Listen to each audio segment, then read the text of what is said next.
The Heavenly Demon. Can't Live a Normal Life. By Sanchin. Chapter 158. Two-Way. Part 1. Felix opened and closed his eyes. After checking the contents of the given budget several times, he couldn't hide his shocked expression. Is he willing to support us this much? I doubted my eyes at first, too. Since the amount was much higher than our initial estimate, we went back to the person who allotted it and asked again.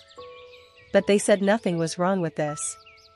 Rather, if they think that the operation cost of a magic tower is not enough, they could organize a budget and make a new offer to us. This made his eyes tremble. A monthly budget of 2,000 gold was stated in the document, with an annual budget of 24,000 gold. It was a huge amount. According to the contents of the document, 8,000 people would be provided with enough money each month to live for a year. But they couldn't just accept this unrealistic amount. People called magicians money-eating monsters. Unlike Aura swordsmen, who grew through physical training, magicians needed a large number of expensive items, such as books and mana stones, to rise to higher circles. According to public knowledge, it was said that at least 5,000 gold was required in the process of becoming a third circle magician. That was to say, as the circle of a magician rose, the money required would also increase exponentially. So, despite being a neutral force, the magic towers developed friendly relationships with nations. Their basic operating expenses were supported by the forces at a national level, and in return, it was a way to strengthen them in case they needed help. Actually, at first, noble families also showed signs of accepting the magic towers. However, regardless of how wealthy a noble family was, monthly operating expenses were not easily granted, and it was impossible to extend their relationship unless they received something in return. Because of this, most nations end up cutting off their ties with the magic towers. As a result, the fastest-growing magic towers became national treasures, and the Kronos Empire demonstrated how powerful a nation could be by maintaining 7 magic towers. I was prepared to have a small budget. When he left Frank, he didn't expect much support from Dmitri. Even though Dmitri was said to be the richest family in Cairo, supporting them with thousands of gold each month was too much. What the Phoenix Tower wanted was the ability to embrace fire. With that alone, they thought Dmitri was doing them a favor, and for the time being, they only wanted to stay in Dmitri and rise to the top. The Phoenix Tower was fine with just 1,000 gold a month because of the small number of people it had, and large-scale towers received more than 10,000 gold a month. But Roman was giving them 2,000 gold a month? At that moment, a plan to sell more magic items in the future seemed like a good idea. Roman Dmitri. He didn't accept us without reason. He must have decided that he could handle us enough, and careful consideration was done before taking Phoenix into Dmitri. 2,000 gold per month is enough to run a normal magic tower. Felix didn't know the truth. After Dmitri's mining changes, Dmitri literally possessed most of the money in Cairo. Unofficially, they were the richest in Cairo, and the wealth they possessed wasn't something a baron family could have. In addition, they recently formed an alliance with Marquis Valentino. He wasn't a man of lies, and he sent tons of money to Dmitri while saying that the more money Dmitri had, the better. 2,000 gold per month? It was just a small amount. Dmitri was rapidly growing while remaining hidden from the public eye. And Tower Master. I think you should come and see this. The support of the Dmitri family wasn't just limited to money. Pointing to a large land, Chris said, "We plan to initiate the construction process in a week. And as you can see from the blueprints, this has been designed to handle at least 1,000 people, with the hope that the tower will expand its power in the future. And basically, we secured some land in advance to place the needed facilities for the magic tower. We completed the blueprint after doing research on our side, so if you feel like anything is lacking, please inform us. It is enough for now." "No, this is too much." Felix looked around at the vast land. Phoenix was going to have a home here? It felt like he would faint in the middle of the day. the Frank kingdom. For the sake of attracting Phoenix, many of their promises were broken. At first, they decided to build a magic tower comparable to the one in the Empire, but they disputed everything and said a magic tower didn't need that much and built a regular one. But what they couldn't do as a kingdom was provided by Dmitri, a noble family. Chris held the blueprint. With just one quick glance at the contents, he could see how much effort the people had put into this design. Actually, I am a little confused right now. The Lord surely promised to support us fully, but we didn't expect him to extend so much support. To be honest, this is far beyond the capabilities of a noble family. So why is Dmitri doing this? He was genuinely curious. A huge budget and the construction of a magic tower, it was perfect. He chose Dmitri without expecting anything huge in return, but this place felt like utopia. Chris said, "From what I have seen, there is no particular reason for the Lord's favor to you." Before Mr. Felix, all those who swore allegiance to our Lord experienced the same thing. With the help of the Lord, I made progress as a swordsman, and Kevin's family managed to get away from the slums and live in the city, and everyone else who followed our Lord is receiving something good for their work. And not a single subordinate of Roman found it strange to receive these things. They didn't care once the Phoenix magic tower came under their lord. Felix was at a loss for words. And Chris looked at him. "You will get used to it in the future. Just for the sole reason that you swore allegiance, our Lord is the type who values his people more than anyone else, and in the future, we will live for such a person." Around the same time, Hans had a busy morning. Young Master Roman's routine shouldn't be off even by a little bit when I am gone. Young Master Roman always trains with the sword for about an hour after finishing his morning work, so you need to bring a towel and some lukewarm water for him to wipe off his sweat. After guiding him to his meal, you need to organize his schedule and inform young Master Roman about what he needs to take care of. And after that, there was no end to Hans's explanation. Hans's successor, a servant named Murphy, was eagerly noting all of this down. Actually, Hans didn't want to bring in a successor for his work, but Roman's workload had increased so much that he knew he alone couldn't handle it. So he put his heart and soul into selecting a new one. Many wanted to serve Roman, and Murphy was the one he chose over 1,000 candidates. He was a brilliant graduate of the Adelian Academy.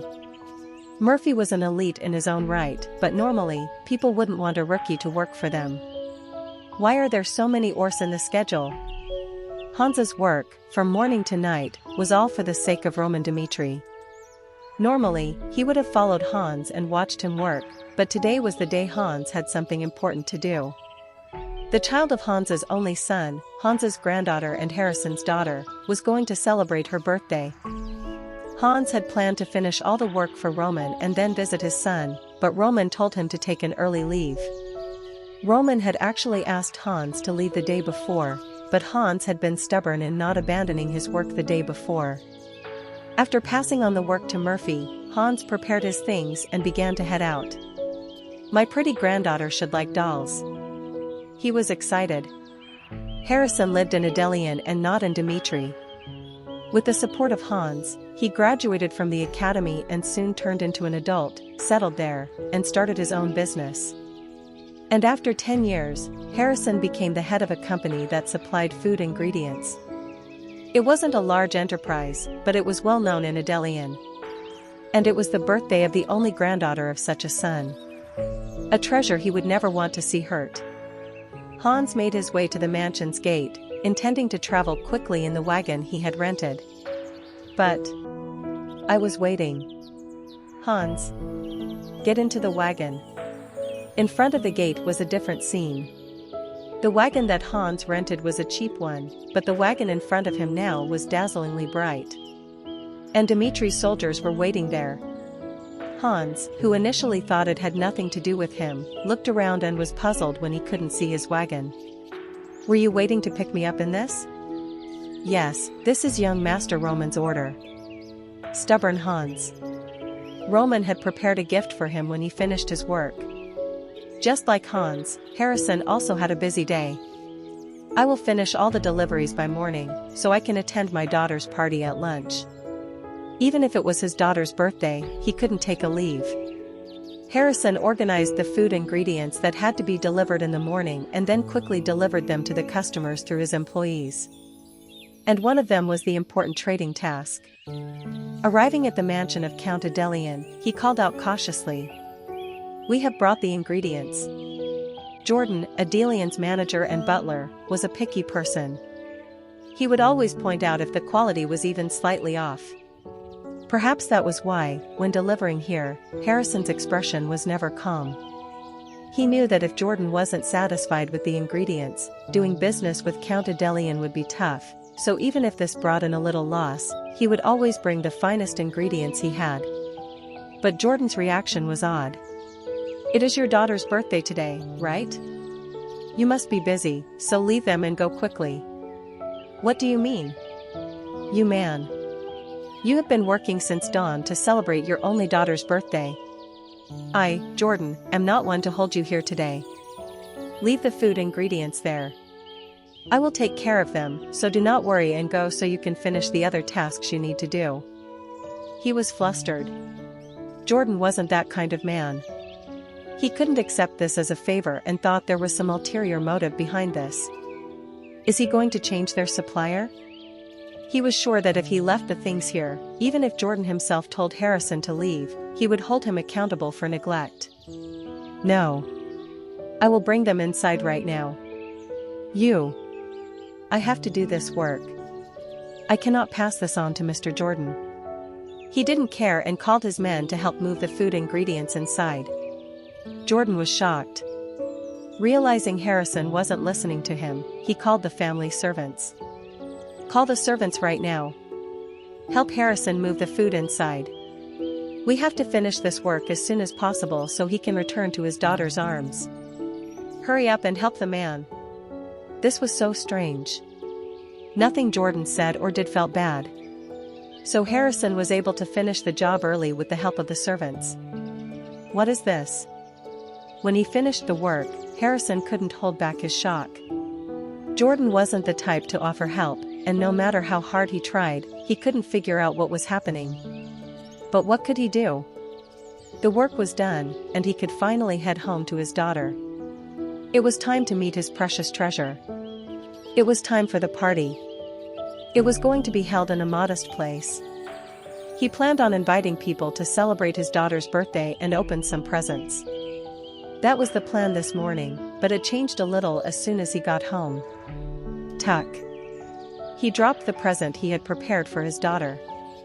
A large outdoor party area was set up in front of his house. There was a lot of food on the table, including some he hadn't seen before.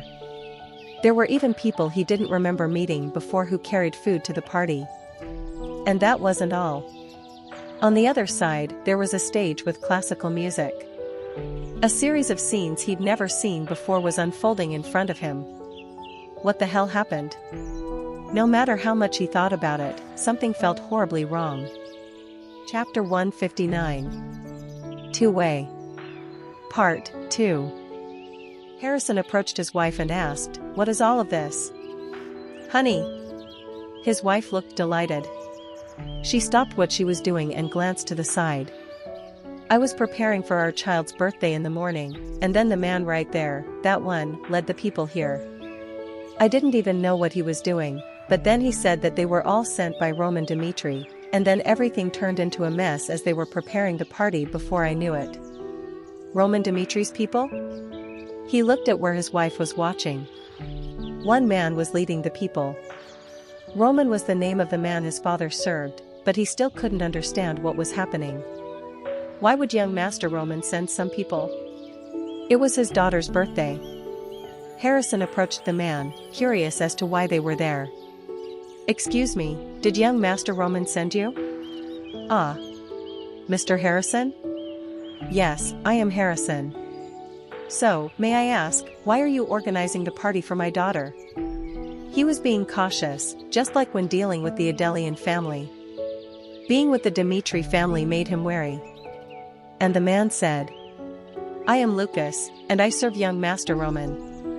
You don't have to be that cautious with me. It isn't like there are any special reasons, but young Master Roman sent me and the others to repay the services that Mr. Hans provided. So why don't you leave the party arrangements to us? This party isn't just a celebration for your daughter, but it will be of great help to Mr. Harrison as you continue to live in the Adelian estate. I do not understand. This doesn't seem like a normal situation. Roman and Hans. Their relationship was that of a noble and a servant. Even after hearing this long explanation, Harrison couldn't accept this, as nobles never cared for their servants. I fully understand what you are feeling. It is just a simple matter. Young Master Roman, my lord, values Mr. Hans very much. Maybe this is a feeling that has accumulated for a long time. That's why he didn't send us in the hopes of receiving something in return. He has planned this event purely with the intention of celebrating your daughter's birthday. Haven't you heard about the lord from your father? Mr. Hans is a man who deserves this kind of treatment. He was bewildered. Someone worthy? The word stuck in his head, and Harrison felt strange. To think Roman Dmitri values my father. This was unexpected. People have been talking about how Roman Dmitri has changed recently, but Hans's son, Harrison, couldn't forget how insane that man was. The trash. Harrison's friends would often tease Hans for serving such a madman. Harrison, who had a good childhood under his father's care, didn't like to see his father following Roman. He remembered how Roman Dmitri was often drunk and screaming, and how his father looked exhausted. So he wanted to succeed, and after graduating from the academy and starting his own business, his life changed. The man who was called the son of a servant was now a boss. It was still the same. He still had to bow down to others, but right now, it felt like he had managed to escape his past.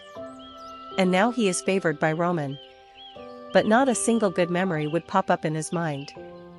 The days when Roman Dmitri was called an idiot. My father said that he was just a bit different because he went through something he couldn't handle and that he was a good child at heart. I denied it and called Roman Dmitri an ungrateful man, and I thought my father's efforts were all meaningless no matter how much the man's behavior changed. But now, Roman Dmitri sent people for the sake of my father. He felt like crying. His father's efforts weren't in vain. The fact that Roman Dmitri directly expressed his gratitude made Harrison smile. Saying we deserve to be treated like this. Such good words. A good child at heart, he was now taking his father's words seriously. Harrison allowed the party to be arranged by the others. Lucas told him to leave everything in his hands, and at his command, people were organizing and preparing the party. There was still a little time left before the party. However, the guests arrived earlier than the scheduled time. Wow. What the hell is this? Did we come to the right place? The guests were shocked. An outdoor party? They all looked around, surprised and intrigued by this party, which looked like it was hosted by a noble family. If they didn't see Harrison, they would have thought that they were in the wrong place. Harrison explained the situation. He didn't know until this morning that Roman Dmitri had sent someone to prepare everything. And at those words, everyone looked at each other. Anyone who lived a good social life would know what it meant. Roman Dmitri sent people for the sake of Harrison's father? Since when did they have such a strong nobleman behind them? Damn it. If I had known it would be like this, I would have prepared a nice present for his daughter. No, why is their close relationship with Roman Dmitri only revealed now? They once heard from Harrison about his relationship with Roman. So they didn't think they had a good relationship, but if Roman arranged a party for his daughter, then things seemed different. I am going to go somewhere for a while. I left the present back home. The guests slowly turned away. They needed a gift. Now that it's been revealed that Harrison had such connections, his position isn't as common as it used to be. There was an uproar. Guests arrived one after another, and all of them were shocked. Since they were all commoners, Roman's involvement at the party was shocking. And it was almost time. By the time the preparations for the party ended, everyone's eyes were focused on one place. Chuck. The sound of steady steps. The soldiers of the Adelian family approached the party. And if only it were just them, Harrison wouldn't be so shocked. Father? Right in the center was Hans. Harrison's father was being escorted by the soldiers of Adelian. Hans rode the wagon and arrived at the Adelian estate. He thought he was treated too well for a man traveling alone, but as soon as he arrived, the guards of Adelian welcomed him. "We were waiting for you." The guard captain. He had received a special order from the count, escort Hans to where he needed to go. Even though it wasn't Roman's request, Count Adelian sent some people. "You don't have to do this much." Hans naturally refused. It was his granddaughter's party. She was the main character for today, and he had no intention of stealing the spotlight. "But please know that if we don't escort you, sir, our count will be angry. We do not ask for much. Just let us lead the way until we get you to the party." The captain asked him with a desperate face. Was it sympathy? Knowing what it meant to follow an order, Hans couldn't turn him down, so he arrived at the party with them. As surprised as the guests were, Hans was also at a loss for words at the party. Huh? The sight in front of him was luxurious. He was just planning a modest party, and this was far too colorful and elegant for what he had in mind. At that moment, he heard classical music being played. The fact that musicians were playing instruments here for his granddaughter meant one thing.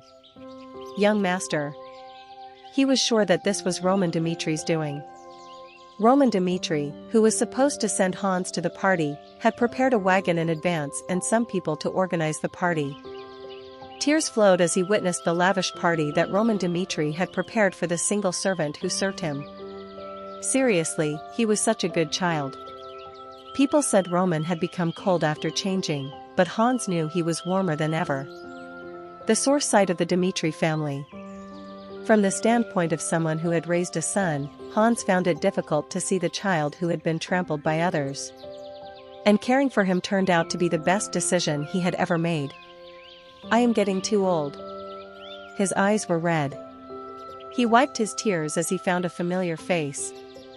Father. His one and only son, Harrison. As he was approaching him. "Son." Hans gave him a broad smile and hugged him tightly. The party was going well. Delicious food, good people, and good music. Anyone would be happy. In particular, those who were invited couldn't stop smiling at this. "Now, we will take the time and open the presents," Harrison said. He and his wife came forward with their 6-year-old daughter. The initial plan was to open just 4 to 5 presents, but now there were dozens of gifts piled up. "The first gift is the one prepared by my father." On behalf of his daughter, who was too young to open it, Harrison opened the box. And inside was a beautiful doll, which his daughter smiled at and hugged. "This is such a beautiful doll. My daughter had begged me to buy it every day, but it seems that my father knew about it and prepared it. Thank you very much. I feel like today is a special day for my father." Hans smiled at his son's words. Opening presents was a tradition in Cairo. And after Hans's present was opened, other gifts were opened one after another, revealing modest but heartfelt gifts. But Harrison, who was about to open another gift, was a bit shocked. This. It was a small box, but the content was shocking. "This is a gift from Viscount Conrad. Ruby, it seems like a ring. Such a gift, I am not sure what to say." Whisper. "Viscount Conrad? Why would a noble send a present to a commoner?" The people were shocked at this. They could understand Roman Dimitri, but Viscount Conrad was too much. The problem was Count Adelian's gift. Viscount Lawrence's gift. Gifts were revealed with the most unexpected names and gorgeous appearances. The nobles in the northeast sent extravagant gifts worthy of their status as nobles, and everyone's eyes went wide.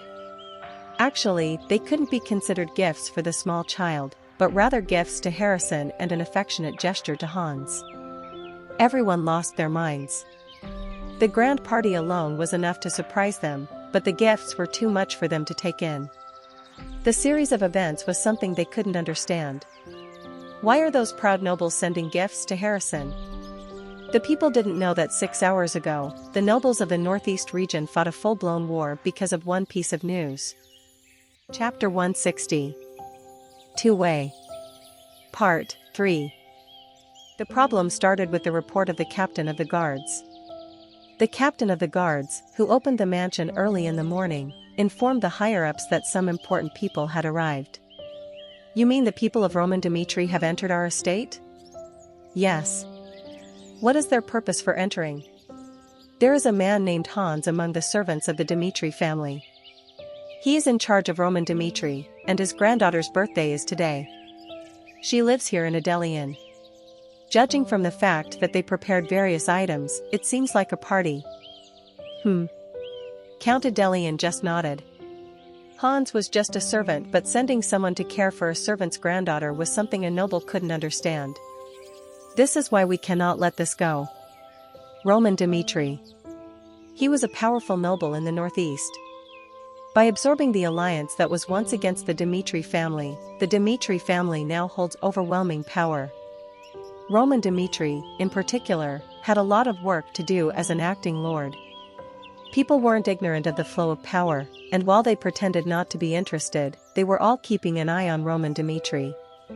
That was why he sent someone. Count Adelian was sure that something was happening. The northeast area was united under the name of the Alliance. It's true that nobles in areas far from Cairo should look out for each other, but the Alliance exerts a kind of bond. The forces outside the Dmitri family's eyes cannot join in without offering some help. Adelian, they were the northernmost region, and because of their geographical advantage, they could be called the center of commerce. On the contrary, it also meant that they were the most vulnerable when a civil war broke out. It was ironic, so Count Adelian always cared about his relationship with Dmitri. And it was the same this time. Things that could be easily overlooked by others were what he held on to. 30 minutes later, the captain of the guards had gathered information about Hans. Hans is regarded as the person who raised Roman Dmitri since he was a child. Even when he was called the fool of the family, the man stayed by his side, and it is said that he has the right to speak within the Dmitri family, probably because of his years of experience and work. It appears that their intention is to genuinely care for Hans. Given Roman Dmitri's positive attitude toward his people, his action of looking after Hans isn't strange. Right. His thoughts felt good. If Roman Dmitri regarded this person as someone precious to him, the image of the Adelian family actively caring for him was a golden opportunity to appeal to Roman. Servant? It didn't matter. If Roman thought Hans was important, then he was not just some servant. Call the vassals of the family right now. We'll think about what we can do for Hans from now on. So Hans does not feel uncomfortable, and Hans's son, Harrison, can be happy. Their happiness must be so great that the Dmitri family thinks well of us. 5 hours before the party, the Adelian family seized the golden opportunity first. The Adelian family wasn't the only one keeping an eye on Dmitri. Lawrence heard the information one step slower than Count Adelian. "Lord, I heard from a person working in the Dmitri family that Hans, their servant, had decided to leave early due to his granddaughter's birthday. What do we do?"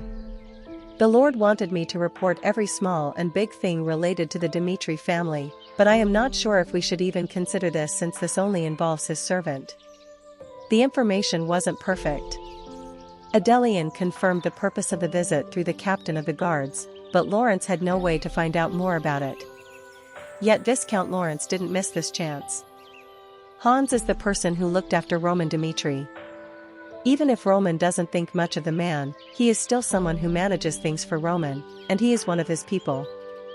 People's emotions change over the most trivial things. If everyone who follows Roman has a positive thought about the Lawrence family, it will give us a better chance. Since last year, Viscount Lawrence has taken care of every detail about Dmitri. At first, he wasn't interested in people like Hans, but he always showed his face in meetings like the ones with Baron Romero, Rihanna, and Jonathan too. And now he was interested in this. Knowing that Roman Dmitri was looking after his people, this Count Lawrence didn't intend to miss this chance. He had to take care of the occasion. No other special effort was needed. He thought that a friendly relationship with Dmitri was good enough. Hans is a person worthy of congratulations. Find out what his granddaughter likes, and prepare gifts for her. Yes. It started with Adele and then Lawrence. They all thought they were the only ones doing it, but there was no way the foxes of the Northeast weren't aware of it. The nobles, who later learned of the news, rose to their feet. Those who weren't as meticulous as Lawrence hurriedly prepared their gifts, not wanting to fall behind others. And so the gift-buying craze spread like wildfire. And 2 hours before the birthday party, this Count Conrad, who had slept soundly the night before due to heavy drinking, was the last to hear the news about Dmitri. What? Why are you only telling me that now? The Lord was sleeping so soundly that I couldn't wake you up. Ugh. You moron. I told you to inform me of anything related to Dmitri, and report it to me even if I am about to die. Because of what we have done, we are not being looked at favorably. So we must not fall behind others. I apologize. The knight bowed his head, but this wasn't the time to punish him either. This Count Conrad's face turned pale, and he shook his head. What gift do I give? There was no time.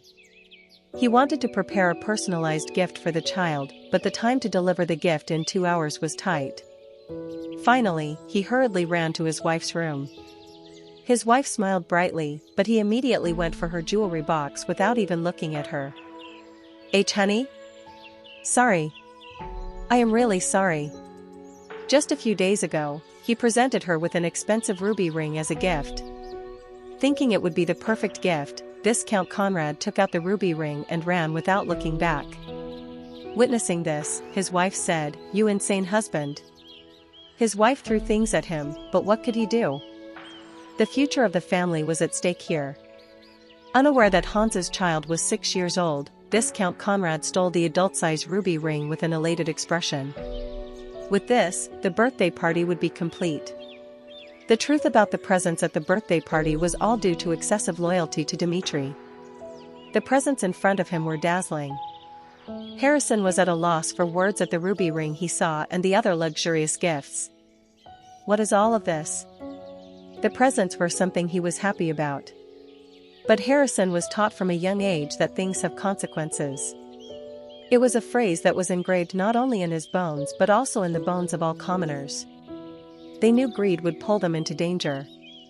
So he was more worried than happy.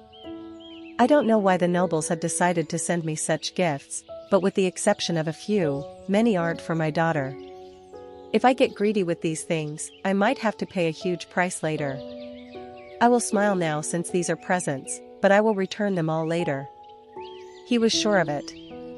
Since his father lived as a servant all his life, he knew how dangerous it was to covet the noble's things. And the last present. A small envelope. Since the size was small, it didn't seem like it was a present from a noble.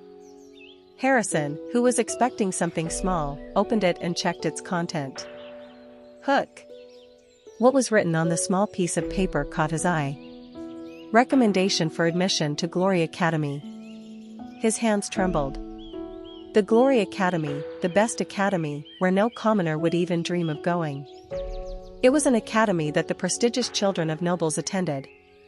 A place one couldn't enter without money. Harrison hoped for his daughter to attend the academy, but he knew that it wouldn't be an easy task. But now he has received a recommendation letter. It was different from the other gifts, and he confirmed that this was from Roman Dmitri. Roman Dmitri wrote a letter of recommendation to Glory Academy for my daughter. A moment of silence fell as everyone was shocked. The previous gifts were good, but Glory Academy and a letter of recommendation were better. No. Harrison thought back to a month ago. He spoke to his father about his daughter, and at that time, he casually mentioned the academy only to inform him and nothing more. So he looked at his father. He was also shocked by this. It seemed like even his father didn't know. Thank you. Thank you so much. Roman Dmitri. His gift was a surprise even Hans wasn't aware of. On that day, the party ended on a happy note. Hans returned to Dmitri earlier, saying that he was worried about Roman, and went straight to him.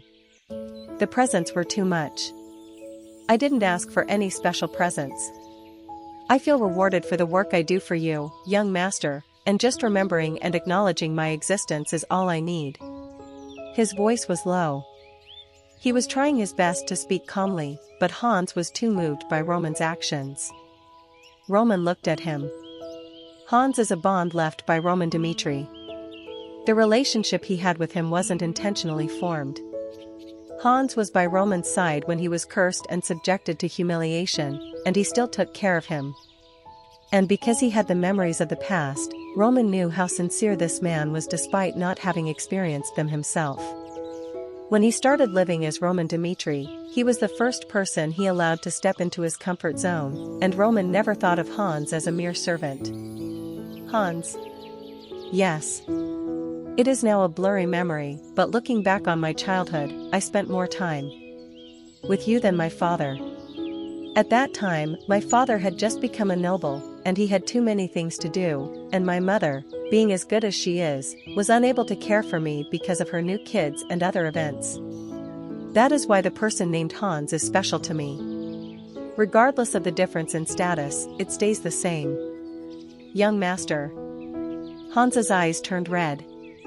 What happened wasn't much. Roman was just taking care of his people, and because he gained strength, the nobles also pitched in. In such a situation, Roman was all alone. He wanted to do something for him where he shone the brightest. People's emotions are not one way. Hans, you are my person, and because you blindly directed pure emotions toward me, you deserve everything I give you. Hans looked at Roman. Looking at Hans like that, Roman smiled. I sincerely wish your granddaughter a happy birthday. Chapter 161. Two-Way. Part 4. The True Demon Great War. That was the time when the spillage of blood and murders were running rampant everywhere. Baek Jung-hyuk, who had slaughtered all the people of the forces of justice, saw Crazy Demon drenched in blood.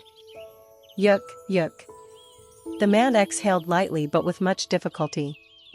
The sound of his breathing was hazy, and it seemed like something was wrong with his lungs, and he couldn't tell if it was his own blood or if it was the blood of his enemies that was continuing to trickle down his face. Crazy Demon wiped the blood with his sleeve. His body, which seemed weak, staggered, but he continued to drive his sword into the corpses of his enemies with the eyes of a beast. Quack. And among them were survivors. Only after completely blocking any variables, the man got down on one knee, looking troubled. Are you fine? I am fine. Crazy Demon straightened himself back. Baek Jung-hyuk just asked about his condition, and the man was trying to look as strong as he could despite the pain in his body. Even the one called Crazy Demon, who had amazing recovery abilities, had to grit his teeth and hold on to his consciousness, which seemed to be drifting away. This felt unfortunate. He could have lived a normal life if he hadn't met Baek Jung-hyuk. And so, Baek Jung-hyuk said, the life of a warrior isn't peaceful until the day he dies. You can only exist as a human on the borderline of death by testing yourself and struggling to live. Do you regret your decision to follow me? I do not. Following fate, we set out to conquer Murim. If no one rises to the top, the schemes of living life by fooling and killing others will continue. As the leader, I have a duty to fight for my followers, but you are different. If you say you want to return to your regular life now, then I will do anything to give it to you. I will provide you with enough treasures to last the rest of your life and build you a comfortable home, where no one will ever think of touching you. He looked at Crazy Demon. People called him crazy, but in Baek Jung-hyuk's eyes, he could see the image of their first meeting. He remembered the brilliance he had at that time. He had no other options. This man struggled all the time after following Baek Jung-hyuk and became Crazy Demon. Crazy Demon shook his head. Like the Lord said, I might not have an obligation to do this. The cause of this war and the interests involved might not have much impact on me either. In this pit of despair, you were the only hope that reached out to me. That is all. I only do this because it is what my Lord wants, and those who threaten my Lord will have to put their lives on the line." He smiled. His teeth were stained in blood.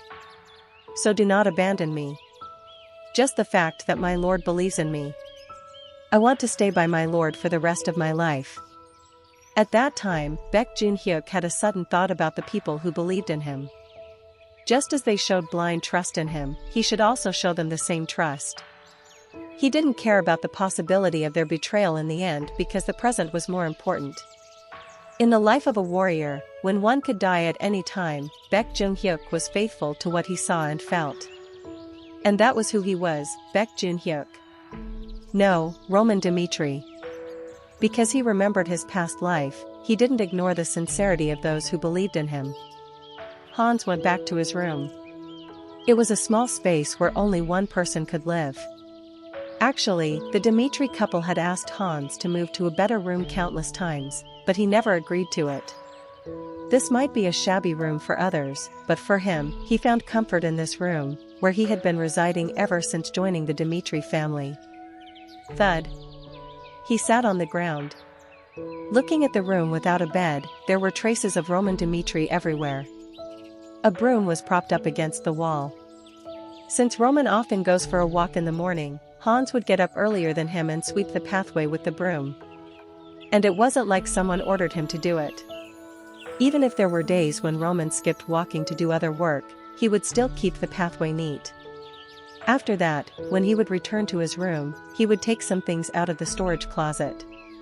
There was a towel if Roman sweated a lot, and other items related to him if he wanted to take a shower.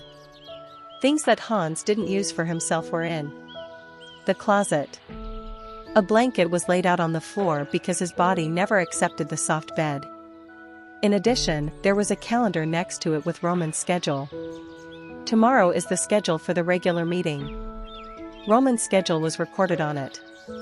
On the day of the meeting, he would organize the materials and pack the things Roman might need in his office. Then he would check the availability of the people who would attend the meeting. They were details that Roman wouldn't notice if nothing changed, but Hans would still manage everything so that Roman wouldn't feel the least bit uncomfortable. Hans made sure to bring it up with his successor, Murphy. At first, it was just the chores, but things became more hectic, and Hans barely had time to catch his breath. His gaze stopped. Looking at something, he smiled. It was an old toy. Roman had once given Hans his most cherished toy as a gift since Hans always took care of him. Roman might not even remember it himself. The sons of nobles have many toys, and this was just one of them, but Hans never forgot about it. Young master. Roman's childhood was heartbreaking. Baron Romero wasn't a strong person despite his power, and he always struggled to be noticed as a noble because he came from a common background. He didn't have the time to care for his son. Going back and forth between the mines, the forge, and his business partners. Rihanna was also busy helping Baron Romero. And so, they weren't able to take care of Roman. They did say they were doing their best, but Roman was at an age where he needed his parents' attention. And then they became nobles. Baron Romero gave many gifts to his son, whom he didn't care for, but Roman had already changed. Power and money changed everything. The child who had lived between the borderlines of being a commoner and being a noble drank and expressed his displeasure. Since Hans was the one who had been taking care of Roman all this time, he knew why Roman was acting that way. People criticized the child. Hans could never forget the image of Roman smiling brightly and handing him the toy. Yuk. Drop. Tears flowed. He was crying as his emotions broke out. A servant. Normal nobles looked down on such people, so he thought that seeing Roman happy was all he needed to see. And that was good enough for him. If one listened to the stories that servants from other families tell, there were some that would barely move you, and most would make you angry. But Roman was speaking the truth. He mentioned that he wasn't someone who only takes, but he gives back as much as he has received.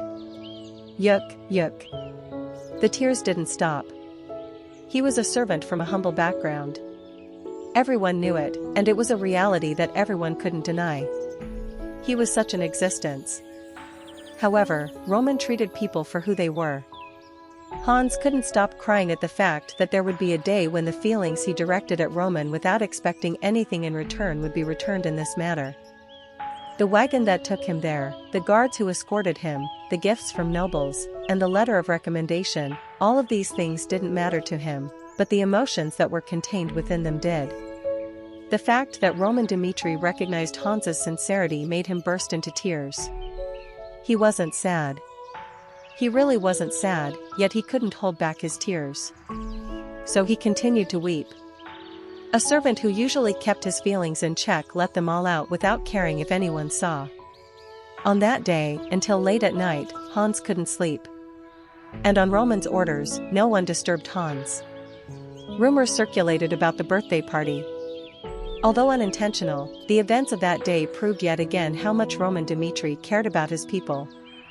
The Phoenix Magic Tower. The people who had gathered for a meeting spoke about the birthday party. Seriously, I don't know what to say about it. When I first set foot in Dmitri, I was quite dissatisfied with the master. Why did we have to come to such a place to make money? No matter how much our status has fallen, isn't this too much? However, looking at the recent events, I can't help but feel that I lacked insight. It was Knox. As everyone looked at him, he expressed his honest feelings. Roman Dmitri, our new lord, has done a lot for our magic tower. He took care of the migration process, allocated a large budget, and prepared a site to build the tower. We haven't done anything for him, though. We are disgusting. I thought that we could repay the money by helping him in the future. Wasn't that the same case with the Frank Kingdom? They gave us extreme respect, and then when our master went missing, they treated us like trash. He had negative thoughts because of their experience in the past. The man in his 50s, who thought that all goodwill had a purpose, felt like he had been abandoned by his teachings due to the recent birthday party incident. Roman Dmitri is different. The eldest son of the noble family shouldn't care for a servant. That might sound cruel, but that is the reality. Yet this man threw a party for Hans because he trusted him. It doesn't matter if it's serious or not.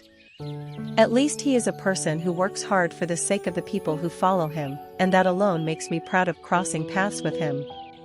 For the last 3 years, the magic tower has been tested so much. Their tower master went missing, Felix was lacking, and their tower's future seemed hopeless. But everything changed when they arrived at Dmitri, and Knox has been happy ever since.